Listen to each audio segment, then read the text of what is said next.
मेरा नाम साजिद अंसारी है और 7/11 ट्रेन ब्लास्ट केस में जो फैसला दिया हाईकोर्ट ने वो हमारे एक्सपेक्टेशन के बिल्कुल एन मुताबिक था कि हम लोग ये जानते थे कि हम बेगुनाह हैं और एक वक्त आएगा कि जब कोर्ट हमारी बेगुनाहों को उसको मुहर लगाएगा इसके ऊपर। और आज का वो दिन है। ये फैसला वही फैसला है कि हमारी बेगुनाही से साबित हो गई। तो कितने साल आपने जेल में बिताए और उन सालों को आपने कैसे महसूस किया, आपके घर वालों ने कैसे 19 साल वो सफ़र किए, वो उस बारे में जानकारी दीजिए थोड़ा। देखिए 19 साल जो गुजरे हैं मतलब वो किसी एक बुक में या कुछ वर्ड्स के अंदर मतलब उसको बयान नहीं किया जा सकता। पर्सनल भी लॉस रहा है मेरा और मेरी फैमिली का भी बहुत नुकसान हुआ है इसमें। और लेकिन एक जो चीज़ सबसे अच्छी मैं इसको खुशनसीब मानता हूँ वो ये है कि इतने बुरे बुरे हालात आए, किसी ने भी मुझे अकेला नहीं छोड़ा। ये बहुत बड़ी चीज़ मैं अपने आप को खुशनसीब समझता हूँ। मेरी फैमिली, मेरे पड़ोसी और आसपास के जो लोग थे जानने वाले, उन्होंने भरपूर सपोर्ट दिया। कुछ लोग ऐसे भी रहे कि जो लोग पुलिस के डर से मुझसे दूर रहे। मुझे उनसे शिकायत नहीं है क्योंकि हमारा सिस्टम ही ऐसा है कि पुलिस जो है वो बेगुनाह लोगों को इतना परेशान करती है कि यहाँ तक कि मुझे अपने 19 साल गंवाने पड़े और कोई ये नहीं चाहता कि वो अपना एक दिन भी वेस्ट करे या टॉर्चर किया जाए उसको। तो मुझे उनसे भी कोई शिकायत नहीं। लेकिन ये एक बात मैं कहना चाहता हूँ कि जब भी पुलिस किसको अरेस्ट करती है तो उसको अब डायरेक्ट टेररिस्ट मत समझिए। वो भी बेगुनाह हो सकता है, वो भी एक आम इंसान हो सकता है और वो भी ऐसा हो सकता है कि जो पुलिस के जुल्म का शिकार होगा। तो उसको अब पहले समझिए कि वाकई वो इन्वॉल्व है या नहीं और उसके बाद में कोई फैसला कीजिए। मैं 2006 में ये ब्लास्ट हुआ है। उस वक्त मैं मोबाइल रिपेयरिंग और कंप्यूटर हार्डवेयर इसका एक इंस्टीट्यूट था और एक शॉप भी थी जो मैं चलाता था। तो जब ये ब्लास्ट हुआ उस वक्त मैं खुद जोगेश्वरी में ही था और ब्लास्ट होने के बाद विक्टिम्स की मदद करने के लिए मैं और मेरी शॉप के जो ओनर थे हम लोग दोनों वहाँ पर गए और जो हो सकता था हमसे उस वक्त किया हमने। मुझे नहीं मालूम था कि ये करने के बावजूद भी जो है ना मुझे ये सब झेलना पड़ेगा और मुझे जो है ना वो इसी का आरोपी बना दिया जाएगा। तो और बात रही फंसाने की, मुझे ही क्यों फंसाया गया, तो ये देखिए किसी के कोई भी फंसाया जाएगा तो ये सवाल उससे हर एक से किया जाएगा। मैं उनको मिल गया तो मुझे बना दिया, मैं नहीं मिलता कोई और मिलता उसको बना दिया जाता, वो नहीं मिलता कोई और। तो ये एक सिलसिला है, मतलब जिसका नंबर लग जाए।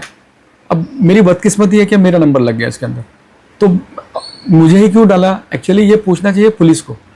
पुलिस ये बताएगी कि उनको क्या फ़ायदा हुआ मुझे डाल के। तो निचली अदालत ने आपका वो जो केस होता ट्रेन ब्लास्ट का, उस ट्रेन ब्लास्ट की जितने भी आप लोग जो आरोपी थे सभी को किसी को करीब 5 लोगों को फांसी की सज़ा सुनाई थी और 7 लोगों को आजीवन कारावास की सज़ा सुनाई थी। तो वो वहाँ पर ऐसा क्या तथ्य रखे थे कि निचली अदालत ने वो फैसला सुनाया?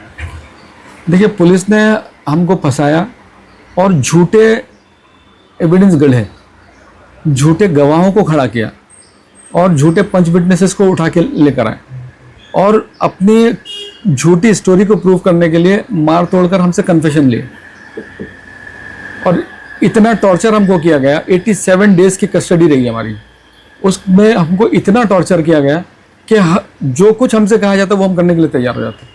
हमको ये भी धमकी दी गई कि अगर तुमने हमारी बात नहीं मानी तो तुम्हारे घर वालों को भी डाल देंगे और उनके साथ भी ये करें। एक आदमी अपने लिए बर्दाश्त कर सकता है लेकिन अपने घर वालों को इन्वॉल्व होना किसी चीज़ के अंदर वो बर्दाश्त नहीं कर पाता। और वो ऐसी स्टेज होती है कि आदमी एकदम सरेंडर हो जाता है। वही हमारे साथ हुआ। जहाँ उन्होंने कहा हमने वहाँ साइन किए, जो वो करने को कहा वो हम करने के लिए तैयार हो गए। हमारी इतनी कैपेसिटी नहीं थी कि हम जो है वो नॉन स्टॉप जो टॉर्चर बर्दाश्त करते। तो ये उन्होंने पूरा गढ़ा और ये चीज़ लेकर आई कोर्ट के अंदर। कोर्ट ने जो है वो एक तरफ का रुख देखा, मतलब डिफेंस को बिल्कुल नहीं देखा, सिर्फ इसको देखा। और फिर इतना प्रेशर मीडिया का होता है, गवर्नमेंट का होता है कि वहाँ पर अगर छोड़ दिया जाता तो ये होता है कि फिर असल आरोपी कहाँ चले गए। अगर इन्होंने नहीं किया तो फिर क्यों इनको डाला गया, ये एक सवाल पूछा जाता। होना ये चाहिए कि शुरू से ही जो इन्वेस्टिगेशन हो वो एकदम सही हो और सही जो लोग हैं एक्चुअल जो जिन्होंने जुर्म किया उन लोगों को पकड़ा जाना चाहिए। और हम जैसे को जब पकड़ा जाएगा तो फिर यही हाल होने वाले हैं। ये हाईकोर्ट ने फिर ऐसा क्या देखा आपके पूरे केस में कि आप सभी लोगों को निर्दोष छोड़ दिया, बाइज्जत बरी कर दिया? देखिए, हाई कोर्ट ने एक एक एविडेंस को बहुत बारीकी से देखा। हमको एक दूसरे से कनेक्टेड बताया गया, लेकिन पुलिस ने सीडीआर नहीं प्रोड्यूस किया हाई कोर्ट में। हम जब हाई कोर्ट में अपने डिफेंस के लिए गए तब हाई कोर्ट ने हमको कहा कि नहीं, इनका सीडीआर मिलना चाहिए। जो पंच और विटनेसेस खड़े किए थे उनके ऊपर कई कई केसेस बहुत पुराने थे, मतलब कई कई केसेस के अंदर वो लोग विटनेसेस थे, पंच थे। हाई कोर्ट ने उसको देखा कि नहीं, ये है। इवन आई विटनेसेस जो थे वो भी कई कई दूसरे केसेस के अंदर विटनेसेस थे। तो अब देखिए, मतलब हाई कोर्ट ने इसको मानने से इनकार कर दिया। झूठी टीआईपी हुई। टीआईपी जो हुई हम हमारे मतलब ओळख परेड जिसको बोलते हैं, तो उसमें सामने पुलिस रह के इशारा करती थी कि ये है, और तब हमको पहचाना गया। हमको कुछ नहीं मालूम था कानून के बारे में, जीरो थे हम लोग, बिल्कुल जीरो, और इसी वजह से हम लोग कुछ भी नहीं कर पाए।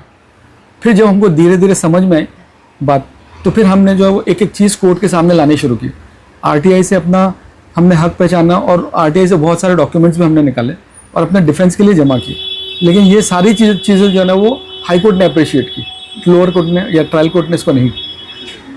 तो हाई कोर्ट ने एक एक चीज़ बारीकी से देखी, इसलिए जो है पूरा जो है एक सही फैसला दिया कि ये चीज़ें नहीं मानी जानी चाहिए।